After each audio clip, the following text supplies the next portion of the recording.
that it should, like, we should be able to have conversations about all the things that led up to the war and all the different, you know, like blunders that were made, and also still recognize that Vladimir Putin invaded a country and is responsible for, you know, at least hundreds of thousands of people dying. And, you know, my Scott Horton, who I always try to promote on here, he just wrote this book called Provoked. I think it's the best book that's been written on the history leading up to the war between, it basically takes you from the collapse of the Soviet Union up to the war in Ukraine.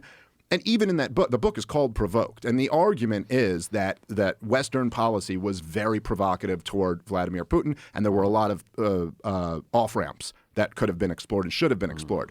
But he has an entire chapter in the book where he is saying, like, look, Putin had a lot of other options. He didn't have to do this. It's not as if any of that justifies his invasion. And so I do agree with you that whenever we're talking about a war, particularly a war of aggression, that should always be in the front of people's minds. I mean, you can criticize, you know, I would say, I think I'm consistent on this across the board. You can criticize lots of things about the insurgency in Iraq, certainly, but you should remember that George W. Bush invaded the country when he shouldn't have, and based off lies. So I say that when my government does it, I'll say it when the Russian government does it also.